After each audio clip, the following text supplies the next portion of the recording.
25 pakete ng umano'y shabu na nagkakahalaga ng 142,800 pesos at 21 pakete ng marijuana na aabot naman sa 2,400 pesos ang halaga ng nakumpiska sa dalawang caretaker ng transient house sa Barangay Ili Sur, San Juan, La Union. Sa mismong transient house na binabantayan ng mga sospek, nakumpiska ang mga iligal na droga sa bisa ng search warrant operation ng otoridad. Talaga pong nagbebenta po sila ng kasi previously na test bayan na po natin sila. Malamang po doon na rin po yung transaction or either lumalabas po sila kung may tumatawag or may pumipick up din po doon sa may transient house.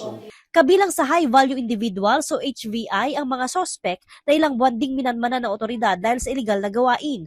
Ayon sa pulisya, malaki ang tsansa ng mga parokyano ng mga sospek ay mga bisita o turista na bumibisita o nagbabakasyon sa lugar. Hindi lang naman po yung mga local tourists natin o foreign tourists yung binibantayan po natin, including po yung lahat ng mga tao po dito sa La Union na kung sino man yung mga na-involved sa mga ganyan. So, under surveillance and monitoring po tayo. Then, pag kuan po natin na positive po yung kanila, kukuhan po tayo ng operation na. Kasabay ng dagsa ng mga bisita sa surfing capital of the North at kasalukuyang international event sa lugar, kabilang din sa tinututukan ng otoridad ang mga kabilang sa listahan na merong illegal na gawain. Tayong mga listing ng mga high-value individuals, yung street level individual. So, nakukuha po natin yan sa mga nahuhuli din po natin. Joanne Punsoy, Balitang Solid North.